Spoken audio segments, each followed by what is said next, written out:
Hi friends, అందరికీ నమస్కారం. ఆంధ్రప్రదేశ్ ప్రభుత్వం ఉచిత కుటుంబ మిషన్లకు సంబంధించిన రిజిస్ట్రేషన్లు అయితే ప్రారంభించడం జరిగింది. ఇప్పటికే ఆంధ్రప్రదేశ్ వ్యాప్తంగా కొన్ని ప్రాంతాల్లో రిజిస్ట్రేషన్లు అయితే ప్రారంభించగా, కొన్ని ప్రాంతాల్లో ప్రస్తుతానికి రిజిస్ట్రేషన్లు అయితే కాలేదు. ఆంధ్రప్రదేశ్ వ్యాప్తంగా రేపటి నుంచి పూర్తి స్థాయిలో రిజిస్ట్రేషన్లు అయితే ప్రారంభించబోతున్నట్లు తాజా అప్డేట్ అయితే రావడం జరిగింది. ఎవరైతే ఈ యొక్క కమ్యూనిటీలకి చెందిన వారు ఉన్నారో వీరికి సంబంధించి ముందుగా ట్రైనింగ్ అనేది ఇచ్చి, ఆ తర్వాత ఈ యొక్క కుటుంబ మిషన్లు అయితే పంపిణీ చేస్తారు. దీనికి సంబంధించి మనకు ఒక అప్లికేషన్ కూడా రావడం జరిగింది. ఈ యొక్క అప్లికేషన్ మనం ఎటువంటి డీటెయిల్స్ అనేది ఫిల్ చేయాల్సి ఉంటుంది. ట్రైనింగ్ అనేది పూర్తనేది అయిన తర్వాత ఉచిత కుటుంబ మిషన్‌కి సంబంధించి మరొకసారి రిజిస్ట్రేషన్ అయితే చేసుకోవాల్సి ఉంటుంది. వీటన్నిటికి సంబంధించి ఇప్పుడు నేను మీకు పూర్తి అప్డేట్ అయితే తెలియజేస్తాను. ఇలాంటి తాజా అప్డేట్స్ కోసం మీరు వెంటనే viral Vasu YouTube channel subscribe చేయండి. అలాగే ఈ యొక్క వీడియోను లైక్ చేయడం మాత్రం మర్చిపోవద్దు. పీఎం కిసాన్‌కి సంబంధించిన కొత్త రిజిస్ట్రేషన్ అయితే ప్రారంభించడం జరిగింది. ఈ సంవత్సరం అంటే 2025లో ఏ విధంగా రిజిస్ట్రేషన్ చేసుకోవాలో ఈ యొక్క డిస్క్రిప్షన్‌లో నేను ఇచ్చిన లింక్ ద్వారా ఒకసారి అయితే చెక్ చేయండి. మనకు ఆంధ్రప్రదేశ్ ప్రభుత్వం కొన్ని కమ్యూనిటీల వారికి సంబంధించి ఉచితంగా టైలరింగ్ సంబంధించిన శిక్షణ అనేది ఇచ్చి, శిక్షణ కాలం ముగిసిన తర్వాత ఉచిత కుటుంబ మిషన్లు అందజేయాలని అయితే నిర్ణయించడం జరిగింది. దీనికి సంబంధించి ఆంధ్రప్రదేశ్ వ్యాప్తంగా రిజిస్ట్రేషన్లు అయితే ప్రారంభించగా, ఉచిత కుటుంబ మిషన్ల పథకం 2025 మంజూరు కొరకు దరఖాస్తు ఫారం అని వచ్చేసి ఆంధ్రప్రదేశ్ రాష్ట్ర ప్రభుత్వం బీసీ, ఈబీసీ, కమ్మ, రెడ్డి, క్షత్రియ, వైశ్య, బ్రాహ్మణ మరియు కాపు లేదా కాపులు, బలిజ కులాలకు చెందిన మహిళలు ఎవరైతే ఉన్నారో అటువంటి వారందరికీ టైలరింగ్ సంబంధించిన శిక్షణ అయితే ఇవ్వడం జరుగుతుంది. ఈ యొక్క పథకాన్ని పూర్తిగా మహిళలకు మాత్రమే అందజేయబోతున్నారు. ముందుగా మహిళలకు ట్రైనింగ్ అనేది ఇచ్చి, అంటే టైలరింగ్ అనేది ఏ విధంగా చేయాల్సి ఉంటుంది, ఏ విధంగా బట్టలు కుట్టాలి అనే దానికి సంబంధించి టైలరింగ్ శిక్షణ అయితే ఇస్తారు. ఇప్పటికే మీకు టైలరింగ్ గనుక వచ్చినా కూడా ప్రాబ్లం లేదు. తప్పనిసరిగా ఈ యొక్క టైలరింగ్ సంబంధించిన శిక్షణ కార్యక్రమంలో మీరైతే పాల్గొనాల్సి ఉంటుంది. ఎందుకంటే మీకు సెపరేట్ గా ఒక సర్టిఫికేట్ కూడా అందజేస్తారు. ఈ యొక్క సర్టిఫికేట్ మీకు లైఫ్ లాంగ్ ఉపయోగపడుతుంది. ఎటువంటి ప్రభుత్వ పథకాలకు సంబంధించి, అలాగే ఈ యొక్క టైలరింగ్ సంబంధించి ఎటువంటి పథకాలు అనేది వచ్చినా కూడా మీకు ఈజీగా ప్రభుత్వ పథకాలు వచ్చేదానికి ఛాన్స్ అయితే ఉంటుంది. అలాగే ఈ యొక్క శిక్షణ ఎప్పుడైతే ముగుస్తుందో అప్పుడు మాత్రమే వీరికి తరువాత అంటే కుటుంబ మిషన్ అయితే అందజేయడం జరుగుతుంది. ఈ యొక్క టైలరింగ్ సంబంధించి మనకు 90 రోజులు ట్రైనింగ్ అనేది ఇస్తారు కాబట్టి 75 రోజులు మినిమం పాటు అటెండ్ అనేది అయ్యి, టైలరింగ్ లో మీరు కొంతమేర ఈ యొక్క నైపుణ్యం గనక చూపించినట్లయితే అటువంటి వారందరికీ కుటుంబ మిషన్ అయితే ఇవ్వబడుతుంది. దీనికి సంబంధించి ప్రతిరోజు అటెండెన్స్ అనేది ప్రత్యేకంగా ఒక యాప్ అనేది ఇచ్చి అందులో రిజిస్ట్రేషన్ అయితే చేయాల్సి ఉంటుంది.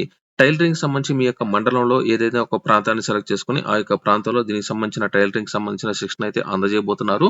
మీరు అక్కడికి ప్రతిరోజు అయితే వెళ్లాల్సి ఉంటుంది. లేదా మీ యొక్క సచివాలయం పరిధిలో భారీ మొత్తంలో అప్లికేషన్ గనక వచ్చినట్లయితే ప్రతి ఒక్క సచివాలయంలో ఈ యొక్క టైలరింగ్ సంబంధించిన శిక్షణ కార్యక్రమాలు ఇచ్చేదానికి కూడా ఛాన్స్ అయితే ఉంటుంది.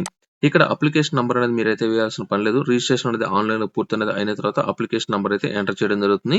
మీకు సంబంధించిన వార్డు సచివాలయం అనేది ఎంటర్ చేసిన తర్వాత ఆధార్ కార్డ్ నంబర్ తప్పనిసరిగా ఇక్కడ 4 నంబర్లు టోటల్ గా 12 నంబర్లు ఇక్కడైతే ఎంటర్ చేయాల్సి ఉంటుంది. మీ మొబైల్ నంబర్ అనేది ఎంటర్ చేయాల్సి ఉంటుంది. ఎవరైతే మహిళ ఉన్నారో ఆ యొక్క మహిళకి సంబంధించిన పేరు ఇక్కడ ఎంటర్ చేయాలి.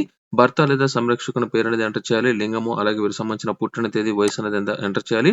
ఇక్కడ మీకు సంబంధించిన ఇన్కమ్ సర్టిఫికేట్ నంబర్ అనేది తప్పనిసరిగా మీరైతే ఎంటర్ చేయాల్సి ఉంటుంది. ఈ యొక్క ఇన్కమ్ సర్టిఫికేట్ అనేది గత ప్రభుత్వం హయాంలో ఏదైతే జగన్మోహన్ రెడ్డి గారి ప్రభుత్వంలో మీకు సంబంధించిన ఫోటోలు అనేది అంటే జగన్మోహన్ రెడ్డి గారి ఫోటోలు అనేది పెట్టి మీకు ఎప్పుడైతే ఈ యొక్క ఆదాయ ధృవీకరణ పత్రం అంటే ఇన్కమ్ సర్టిఫికేట్ అనేది ఇచ్చున్నారో ఈ యొక్క ఇన్కమ్ సర్టిఫికేట్ ప్రస్తుతం అయితే పనిచేయవు. ప్రస్తుత ప్రభుత్వానికి సంబంధించిన ఫార్మేట్ లో ఎటువంటి రాజకీయ నాయకులకు సంబంధించిన ఫోటోలు అనేది లేకుండా కొత్తగా ఎవరైతే తీసుకుని ఉన్నారో ఆ యొక్క అప్లికేషన్ ప్రస్తుతానికి అయితే తీసుకుంటున్నారు. అలాగే కుల ధృవీకరణ పత్రం కూడా దీనికి సంబంధించి అంటే క్యాస్ట్ సర్టిఫికేట్ కూడా ప్రస్తుత ప్రభుత్వానికి సంబంధించిన ఫార్మేట్ లో మీకైతే ఉండాల్సి ఉంటుంది. అయితే నంబర్ అదే ఉంటుంది. కాకపోతే ఈ యొక్క సర్టిఫికేట్ అనేది మీకైతే మారడం జరుగుతుంది. గత ప్రభుత్వానికి సంబంధించిన నాయకుల ఫోటోలు, నవరత్నాల లోగోలు అనేది లేకుండా ఉన్నప్పుడు మాత్రమే మీకు ఈజీగా దీనికి సంబంధించిన అబ్జెక్షన్ అనేది పెట్టకుండా వెరిఫికేషన్ అయితే జరుగుతుంది. ఈ యొక్క కుల ధృవీకరణ పత్రంలో మీకు సంబంధించిన కులము, ఉపకులం అయితే సెలెక్ట్ చేయాల్సి ఉంటుంది. దీనికి సంబంధించిన చిరునామా, మండలం, జిల్లా అనేది అయితే ఎంటర్ చేసి బీయింగ్ కార్డ్ నంబర్ ఖచ్చితంగా ఇక్కడైతే ఎంటర్ చేయాల్సి ఉంటుంది. దీనికి సంబంధించి చూసుకున్నట్లయితే ఆధార్ కార్డు, కుల ధృవీకరణ పత్రం, ఆదాయ ధృవీకరణ పత్రం, బీయింగ్ కార్డు, అలాగే పాస్పోర్ట్ సైజ్ ఫోటో మీరు ఖచ్చితంగా అయితే అందజేయాల్సి ఉంటుంది. ఇది మనకు అప్లికేషన్ అనేది ఇచ్చిన తర్వాత రిజిస్ట్రేషన్ అయితే చేస్తారు. ఈ యొక్క అప్లికేషన్ అనేది ఇచ్చిన తర్వాత సచివాలయాల్లో మీకు ఆన్లైన్ రిజిస్ట్రేషన్ అనేది ఏ విధంగా ఉంటుందో ఇప్పుడు నేను మీకైతే చెప్తాను. ఇక్కడ చూడండి, registration form for basic tailoring training programme for BC, EWS and Kapu అని ఉంది కదా, వీరికి సంబంధించి మాత్రమే ప్రస్తుతం రిజిస్ట్రేషన్ అయితే చేస్తున్నారు. ఈ యొక్క బీసీ కమ్యూనిటీలో కూడా ఒక కమ్యూనిటీకి సంబంధించిన పేరు అయితే తొలగించడం జరిగింది. అంటే ఒక కమ్యూనిటీకి సంబంధించి పూర్తిగా అయితే నిలిపేయడం జరిగింది. అది ఎవరో కూడా ఇప్పుడు నేను మీకైతే చూపిస్తాను. దీనికి సంబంధించిన అప్లికేషన్ ఫామ్ అనేది ఇప్పుడు నేను మీకైతే ఫిల్ చేస్తాను. దానికి సంబంధించి ఎటువంటి ఆప్షన్ అనేది ఉండబోతున్నాయో కనుక చూసుకున్నట్లయితే మనకు దీనికి సంబంధించిన పర్సనల్ డీటెయిల్స్ మనైతే ఎంటర్ చేయాల్సి ఉంటుంది. ఇందులో మనకు సంబంధించిన డిస్ట్రిక్ట్, ఇక్కడ మనకు సంబంధించిన ఆధార్ నంబర్ ఎంటర్ చేయాలి. అలాగే మనకు సంబంధించిన మొబైల్ నంబర్ అయితే ఎంటర్ చేయాలి. మొబైల్ నంబర్ ఎంటర్ చేయడంతో పాటు మన ఆధార్ కార్డ్ లో ఏ పేరు అయితే ఉందో ఆ యొక్క పేరుని ఇక్కడ తప్పు లేకుండా అయితే ఎంటర్ చేయాలి. అలాగే మీకు సంబంధించిన భర్త అయితే భర్త, లేకపోతే గార్డియన్ ఎవరైతే ఉన్నారో భర్త లేదా హస్బెండ్ లేదా వీరికి సంబంధించిన పేరు అయితే ఎంటర్ చేయండి. ఇలాగే మీకు సంబంధించిన జెండర్ అయితే ఎంటర్ చేయండి. ఇలా మీకు సంబంధించిన డేట్ ఆఫ్ బర్త్ తో పాటు ఇక్కడ క్యాస్ట్ గనుక చూసుకున్నట్లయితే మనకి ఇక్కడ బీసీఏ, బీసీబీ, బీసీడీ, బీసీఈ అయితే ఇచ్చారు. ఇక్కడ బీసీసీకి సంబంధించి ఈ యొక్క రిజిస్ట్రేషన్ అయితే ప్రస్తుతానికైతే చేయట్లేదు. ఏ, బి అలాగే డీకి అయితే ఇచ్చారు. సికి అయితే ప్రస్తుతానికైతే లేదు. అలాగే ఇక్కడ ఓసీ అనేది అయితే ఇవ్వడం జరిగింది. లేదా దీనికి సంబంధించిన కొన్ని లిస్ట్ అయితే అందజేశారు. ఉదాహరణకు ఇక్కడ ఓసీ కనుక సెలెక్ట్ చేసుకున్నట్లయితే ఓసీ సామాజిక వర్గానికి సంబంధించి ఎన్ని ఈ యొక్క సబ్ క్యాస్ట్ అనేది ఉన్నాయో ఈ యొక్క సబ్ క్యాస్ట్ మీరైతే సెలెక్ట్ చేసుకో. అలాగే ఇక్కడ తప్పనిసరిగా మీ యొక్క రేషన్ కార్డ్ నంబర్ అయితే ఎంటర్ చేయాల్సి ఉంటుంది. పాత రేషన్ కార్డ్ నంబర్ కాదు, ప్రస్తుతం ఏదైతే గత ప్రభుత్వ హయాంలో మనకు బీయింగ్ కార్డులు అనేది ఇచ్చున్నారో ఈ యొక్క బీయింగ్ కార్డుకి సంబంధించిన నంబర్ ఇక్కడైతే ఎంటర్ చేయండి. ఆ తర్వాత మనకి సంబంధించిన అడ్రస్ డీటెయిల్స్ అనేది పూర్తిగా అన్ని అనేది ఎంటర్ అనేది చేసిన తర్వాత సబ్మిట్ అనేది క్లిక్ చేసినట్లయితే మనకు సంబంధించిన అప్లికేషన్ ఫామ్ అనేది అయితే ఫిల్ అనేది అయితే అయిపోవడం జరుగుతుంది. ఇప్పుడు మనకు అప్లికేషన్ నంబర్ ఇక్కడైతే చూపించడం జరుగుతుంది. ఈ అప్లికేషన్ నంబర్ తీసుకెళ్లి మనం ఏదైతే అప్లికేషన్ ఫామ్ అనేది సచివాలయంలో ఇచ్చుంటామో, అంటే ఇక్కడ మనం ఇందాక ఏదైతే ఫామ్ అనేది ఫిల్ చేసి అందజేసామో ఆ యొక్క అప్లికేషన్ ఫామ్ లో ఈ యొక్క అప్లికేషన్ నంబర్ అనేది ఎంటర్ చేసి అక్కడైతే పెట్టడం జరుగుతుంది. మనకు ఏదైతే ఈ యొక్క సచివాలయాల ద్వారా రిజిస్ట్రేషన్ చేసుకుంటారో అందులో అర్హత కలిగిన మహిళలందరికీ సంబంధించి మనకు టోటల్ గా 90 రోజుల పాటు ట్రైనింగ్ అయితే ఇస్తారు.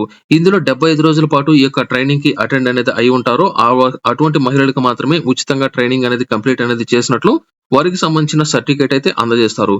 ఈ సర్టిఫికేట్ అనేది వచ్చిన తర్వాత మాత్రమే మీకు మరొకసారి రిజిస్ట్రేషన్ అనేది చేసి మీకు దీనికి సంబంధించిన ఉచిత కుటుంబిషన్ అయితే అందజేస్తారు. ఈ యొక్క ఉచిత కుటుంబిషన్ కి సంబంధించి చూసుకున్నట్లయితే ఈ యొక్క అప్లికేషన్ ఫామ్ మనకి ఈ విధంగా అయితే రాబోతుంది. మీకు సంబంధించిన పేరుతో పాటు ఆధార్ కార్డ్ డీటెయిల్స్ తో పాటు రేషన్ కార్డ్ డీటెయిల్స్ అనేది ఇచ్చిన తర్వాత మనకు సంబంధించి క్యాస్ట్ సర్టిఫికేట్ అలాగే ఇన్కమ్ సర్టిఫికేట్ ఇక్కడైతే ఎంటర్ చేయాల్సి ఉంటుంది. ఇక్కడ మీకు సంబంధించిన బర్త్ సర్టిఫికేట్ అలాగే యాన్యువల్ ఇన్కమ్ అనేది ఎంత వస్తుంది, దీనికి సంబంధించిన ఎడ్యుకేషన్ క్వాలిఫికేషన్ డీటెయిల్స్ తో పాటు ట్రైనింగ్ అనేది మీరు ఏ విధంగా తీసుకోవడం జరిగింది అనే డీటెయిల్స్ అనేది ఎంటర్ చేసిన తర్వాత మీకు సంబంధించిన అడ్రస్ డీటెయిల్స్ అనేది ఎంటర్ చేసిన తర్వాత చివరిలో చూసుకున్నట్లయితే అప్లికేషన్ కి సంబంధించిన ఫోటో అలాగే దీనికి సంబంధించిన క్యాస్ట్ సర్టిఫికేట్ దీనికి సంబంధించిన డీటెయిల్స్ అనేది ఇక్కడైతే సబ్మిట్ చేయాల్సి ఉంటుంది. అలాగే ట్రైనింగ్ అంటే మీరు టైలరింగ్ అనేది తీసుకున్న తర్వాత టైలరింగ్ అనేది పూర్తి అనేది అయిన తర్వాత 90 రోజులు కావచ్చు, ఎన్ని రోజులు అయితే ట్రైనింగ్ అనేది పూర్తి చేసుకున్నారో దానికి సంబంధించిన సర్టిఫికేట్ అనేది వస్తుంది. కాబట్టి ఆ యొక్క సర్టిఫికేట్ ఇక్కడైతే అప్లోడ్ అనేది మీరైతే చేయాల్సి ఉంటుంది. ఈ విధంగా మనకు ఈ యొక్క ట్రైనింగ్ సంబంధించి పూర్తి అనేది అయిన తర్వాత ఉచిత కుటుంబిషన్ కి సంబంధించిన అప్లికేషన్ ఫామ్ అనేది మనకైతే రాబోతుంది. ప్రస్తుతానికి మాత్రం ఏపీ ఓబీఎంఎస్ వెబ్సైట్ లో మనకు సంబంధించి సచివాలయాల ద్వారా రిజిస్ట్రేషన్ అయితే చేస్తున్నారు. తప్పనిసరిగా అర్హత కలిగిన ప్రతి ఒక్కరూ దీనికి సంబంధించి మహిళలు కనుక అయినట్లయితే వెంటనే మీరైతే వెళ్లి దీనికి సంబంధించి అప్లై అనేది మీరైతే చేసుకోండి. దీనికి సంబంధించి ప్రస్తుతానికి లాస్ట్ డేట్ అంటూ ఎక్కడైతే ప్రస్తుతానికి అయితే రాలేదు. అలాగే అర్హతలకు సంబంధించి కూడా కొంత ఇన్ఫర్మేషన్ మీకు అయితే తెలియజేస్తాను. అప్లై అనేది చేసుకునే వారు ఖచ్చితంగా మహిళ అనేది అయితే అయి ఉండాల్సి ఉంటుంది. మహిళకి సంబంధించిన ఆధార్ నంబర్ తో మాత్రమే అప్లై అనేది మీరైతే చేసుకోవాల్సి ఉంటుంది. అలాగే ఖచ్చితంగా వారికి సంబంధించి ఆధార్ కార్డ్ లో వారికి సంబంధించిన అడ్రస్ అనేది ఆంధ్రప్రదేశ్ కు సంబంధించిన మాత్రమే అయి ఉండాల్సి ఉంటుంది. వారు ప్రస్తుతం ఆంధ్రప్రదేశ్ లో మాత్రమే నివసిస్తూ ఉండాల్సి ఉంటుంది. ఆధార్ కార్డ్ లో ఎటువంటి మిస్టేక్స్ అనేది ఉన్నా కూడా మీరు తప్పనిసరిగా మీరు ఈ యొక్క అప్లికేషన్ రిజెక్ట్ అయ్యేదానికి ఛాన్స్ అనేది ఉంటుంది. అలాగే తప్పనిసరిగా అప్లై అనేది చేసుకునే మహిళ యొక్క వయసు అనేది 20 సంవత్సరాల నుంచి 40 సంవత్సరాల మధ్య ఉన్నప్పుడు మాత్రమే మీరైతే అప్లై అనేది చేసుకోండి. 40 సంవత్సరాలు కనుక దాటినట్లయితే మీకు సంబంధించి అప్లికేషన్ అనేది రిజెక్ట్ అయ్యేదానికి ఛాన్స్ అయితే ఉంటుంది.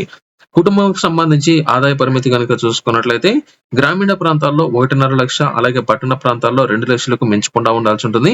ఇందులో ముఖ్యంగా కనుక చూసుకున్నట్లయితే దివ్యాంగ మహిళలు ఎవరైతే ఉన్నారో అటువంటి వారందరికీ ఫస్ట్ ప్రిఫరెన్స్ అయితే ఉంటుంది. ఆ తర్వాత విద్యార్హతలను బట్టి అలాగే కుటుంబానికి సంబంధించిన డీటెయిల్స్ ని బట్టి వారికి ఎలిజిబిలిటీ అయితే తీసుకురావడం జరుగుతుంది. తప్పనిసరిగా మనకు ఈ యొక్క ట్రైనింగ్ అనేది ఉంటుంది కాబట్టి 90 రోజుల పాటు మనకు ట్రైనింగ్ అనేది అయితే అందజేస్తారు. ఈ 90 రోజుల్లో ఖచ్చితంగా ప్రతి మహిళ టోటల్ గా 75 రోజుల కన్నా ఎక్కువ రోజులు అయితే హాజరు అనేది అయితే అయి ఉండాల్సి ఉంటుంది. అంటే టోటల్ గా 90 రోజుల పాటు ట్రైనింగ్ అనేది ఇస్తారు కాబట్టి ప్రతిరోజు మీరు వెళ్ళినా టోటల్ గా 75 రోజులు మీరు ఖచ్చితంగా అయితే వెళ్లాల్సి ఉంటుంది. 75 రోజుల తర్వాత మీరు ఎన్ని రోజులు వెళ్ళినా కూడా మీకు ఎలిజిబిలిటీ అయితే వస్తుంది. 75 రోజులకి ఒక్క రోజు మీరు తక్కువ రోజు కనుక వెళ్ళినా మీకు ఈ యొక్క పథకానికి సంబంధించి రిజెక్ట్ అనేది అవడంతో పాటు మీకు టైలరింగ్ కి సంబంధించిన సర్టిఫికేట్ కూడా మీకైతే రాదు. ప్రస్తుతం ఏదైతే బీసీలు, ఈడబ్ల్యూఎస్ అలాగే ఓసీ సామాజిక వర్గాలకు సంబంధించిన వారు మాత్రమే ప్రస్తుతానికి రిజిస్ట్రేషన్ అయితే చేస్తున్నారు. ఇందులో మరొక కీలక అప్డేట్ ఏమిటంటే ఆంధ్రప్రదేశ్ వ్యాప్తంగా ఎవరైతే ఈ యొక్క పథకానికి సంబంధించి అప్లై అనేది చేసుకుంటారో అటువంటి వారందరికీ సంబంధించి డేటా అనేది హౌస్ హోల్డింగ్ మ్యాపింగ్ లో మీ దగ్గర అయితే ఉండాల్సి ఉంటుంది. హౌస్ హోల్డింగ్ మ్యాపింగ్ లో మీ యొక్క డేటా కనుక ఉన్నట్లయితే అటువంటి వారందరికీ ఈజీగా ఎలిజిబిలిటీ అయితే రావడం జరుగుతుంది. మీకు సంబంధించి హౌస్ హోల్డింగ్ మ్యాపింగ్ లో డేటా అనేది ఉందా లేదా చెక్ చేసుకోవాలనుకున్నట్లయితే డిస్క్రిప్షన్ లో నేను ఇచ్చిన లింక్ ద్వారా మీకు సంబంధించిన ఆధార్ నంబర్ ఎంటర్ చేసినట్లయితే మీకు ఎలిజిబిలిటీ అనేది ఉందా లేదా మీరైతే చెక్ చేసుకోవచ్చు. ఇది టోటల్ గా ఈ యొక్క ఉచిత కుట్టు మిషన్లకు సంబంధించి టైలరింగ్ శిక్షణకు సంబంధించిన రిజిస్ట్రేషన్ తో పాటు దీనితో పాటుగా డిస్క్రిప్షన్ లో నేను మీకు ఒక లింక్ ఇచ్చాను. ఈ యొక్క టెలిగ్రామ్ ఛానల్ కూడా మీరు ఫాలో అనేది అయితే అవ్వండి. అతి తక్కువ ధరకే షాపింగ్ అనేది మీరు చేయాలనుకున్నట్లయితే తక్కువ ధరకే ఇటువంటి రూ. 99, రూ. 150, రూ. 180 ఇక్కడ చూసుకున్నట్లయితే రూ. 60 చెప్పులు అనేది వచ్చాయి. అలాగే ఇటువంటి రూ. 99 ఇటువంటి షాపింగ్ అనేది మీరు చేయాలనుకున్నట్లయితే డిస్క్రిప్షన్ లో నేను టెలిగ్రామ్ ఛానల్ లింక్ ఇచ్చాను. ఆ ఛానల్ ఫాలో అనేది అయినట్లయితే అతి తక్కువ ధరకే మీరు షాపింగ్ అనేది మీరైతే చేసుకోవచ్చు. ఇది టోటల్ గా ఈ యొక్క వీడియోలో. ఈ వీడియో మీకు నచ్చినట్లయితే లైక్ చేయండి, షేర్ చేయండి. అలాగే viral Vasu YouTube channel subscribe చేయడం మాత్రం మర్చిపోవద్దు.